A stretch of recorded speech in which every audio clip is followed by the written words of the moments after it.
So at the beginning of the year, we went to one of our trainings, and we always know that our our EB population is pretty substantial, usually around 40%. And so this year we looked and we discovered that it was 45%. And then when I broke it down by class, I noticed that 67% of those, or well, 67% of our sixth grade class were labeled EL or EB. And I think after that, then we just started looking at for like individualized needs. We look at the test. We go into Aware, and so we look at sixth grade English and see, how each teacher's EB students are performing compared to the rest. And if there's a bigger gap, then that's kind of what I think. Well, we start at teachers first, and then we go to classes. And so, say like our sixth grade class, we go there and see, what is it? So if everybody's scoring around 53, and then our emergent bilinguals are at 52, we're okay. But if our emergent bilinguals are scoring at like 42, we know there's a huge gap there. We're like, how can we best support that teacher?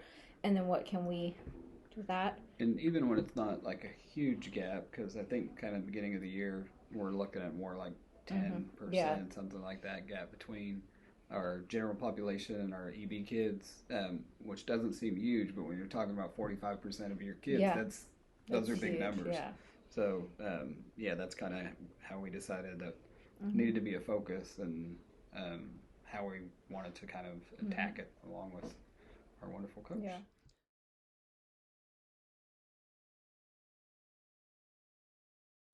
So we've asked Adrian to come in and observe teachers first. Start by doing that. Actually, we had her come in first and kind of just hang out and build a little bit of a relationship with teachers first. Get to know them a little bit in PLC and then also individually on their conference period. And then kind of ask, hey, would you be all right with me coming and observing you, giving you some feedback? And then that's something she started doing, coming in, observing teachers, giving them some feedback on some supports that they could give, and then debriefing with us afterward, as well as us debriefing with the teacher or her debriefing with the teacher. So it's been a pretty structured process, which I think has worked really well. PLC wise, she's done some trainings in PLC, different strategies on how to scaffold for EBs and then follow up with that. So a lot of the stuff that she's doing in PLCs, we're also presenting in PLCs. Also, those are the things she's talking about when she goes in and observes teachers and gives them feedback. Like what I really like doing was taking, like, again, going back to that data, looking at it and looking at the teachers, like, okay, who needs a little bit more support, and then breaking it down by class. And then I was like, okay, so this teacher right here, she is doing a great job with her kids. She's wonderful. She builds a relationship. It's just her ESL, her EB kids need a little bit more support, especially in this class. And then I was like, hey, can you go into that class period? And but first I would ask before I would just point to there, I would definitely go to the teacher first and said, what do you think about this? I noticed that you have a lot of EBs. It's hard. A lot of our campuses or a lot of our classes are sheltered. And so just, you know, acknowledging that it is a really, hard demographic at times to teach, especially in ELAR when that's their biggest weakness. And so just asking, would you like some feedback? All she's going to do is just look at that. And I think that's a definite thing that you've worked with me on is just, it's not about like this teacher needs help. It's like, hey, the kids in this teacher's class need help because they're struggling with language. And so always framing it like that, because we want our teachers to feel safe and want, them to always want to come to us, but definitely to use you. One thing that we've used a lot is one of our teams. So one of our English teams just has a lot of people on it. And you know that when you have more than 3 people on a team, it's really hard to build that team.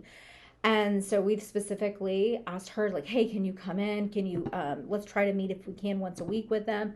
I know that we carried through, you and I would go in there at times and meet with them when you weren't.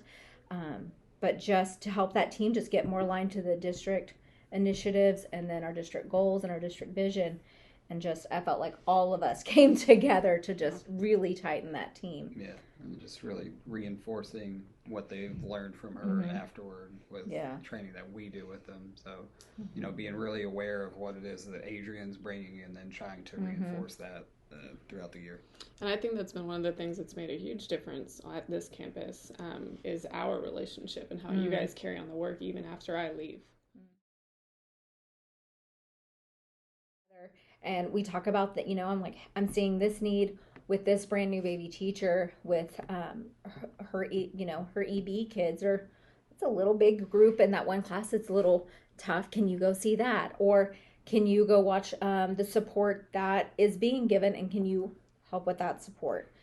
And and I think too, just when we do our instructional walks, we're always looking for, how can we support these teachers, and especially our shelter teachers, and thinking about, okay, this is what this teacher does really well, that aligns with our vision, like you mentioned. But I'm noticing maybe the scaffolds aren't in place. If we could just get that part, this teacher would be great. And those are things we talk about when we meet with Adrian. When we first talk about who we want her to see. I want you to see this teacher because blah, of this, blah, blah. yeah. And she's like, oh yeah, I noticed that when I was in there last time, and we just kind of go from there. Yeah. Well, and I think, and the other thing is that a lot of those we try to find new people too that can meet with Adrian, but we definitely keep those relationships sustained, because we try, maybe it's only once a month now, or it's in passing, or maybe it's a whole PLC group now, but it's just those relationships are built too. So not only is our relationship really strong, we try to make sure that your relationship with teachers are strong too, because then that trust is built, and then that can just kind of trickle out more, and you can have more relationships with teachers.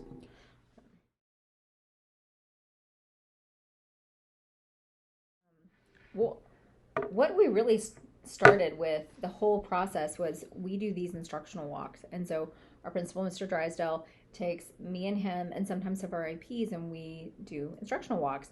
And the first month of doing this, we just kind of noticed that was kind of our problem of practice, was that our kids were not talking as much as they should be.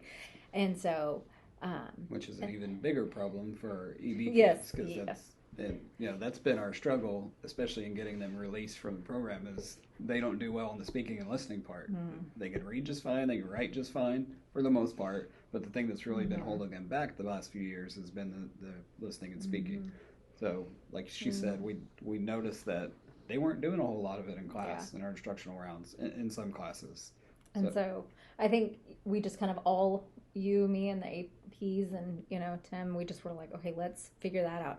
And so knowing that, I think it was when Regina first came and talked to us during the summer coaches training, she spelled out the English cheeks and how that was.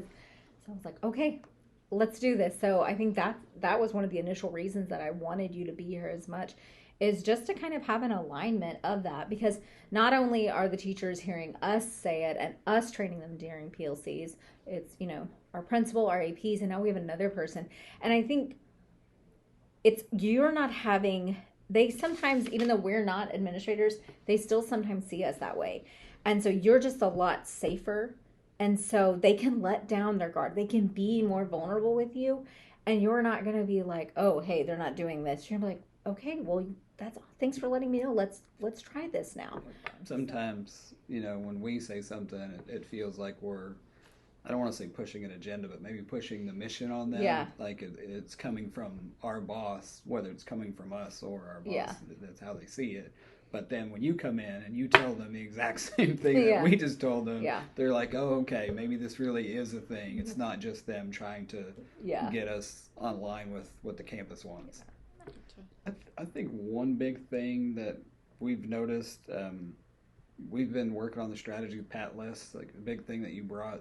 And I think before that, in a lot of areas, teachers were, when they'd give kids something to read, it's like they just give it to them and they expect them to understand it, and they weren't really scaffolding it. But now that, you showed them how to do the pat list, you modeled it in classes, we've shown them how to do it. We do it all the time in our faculty meetings. They're really buying into that, and we're seeing a lot of use of that strategy, and I think it's paying off. Well, I think that it's not that I don't think they knew a way to do it. And I think the pat list that you brought us was just a very accessible, easy way for them to chunk and chew and break down text and ask questions and have kids, discuss the problems, discuss the, answers and questions and stuff like that as they go.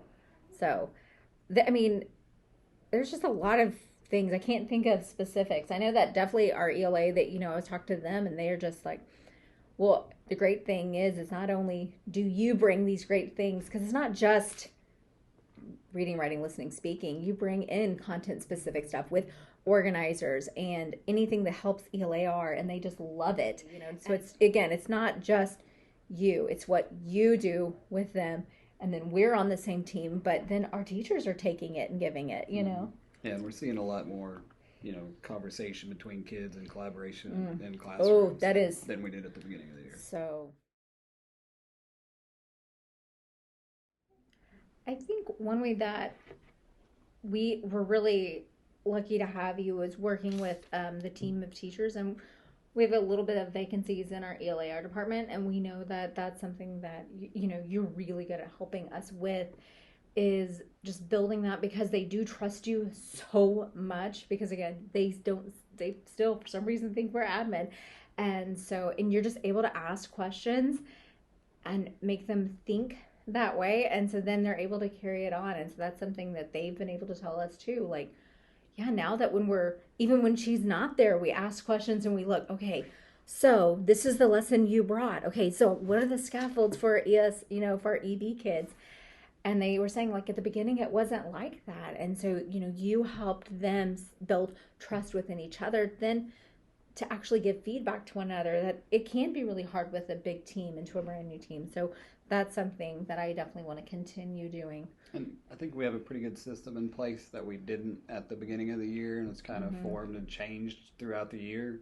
And I think just teachers being more comfortable with you, knowing who you are, what we've done scheduling wise together, and our work that we've done together, we know kind of who you are more than we did at the beginning of the year. So I think just it's going to grow and evolve kind of naturally, just from over time.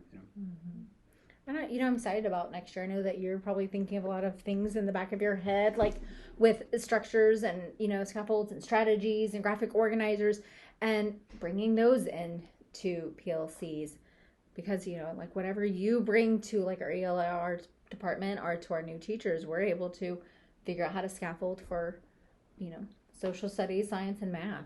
So we're excited about that continuation of that work.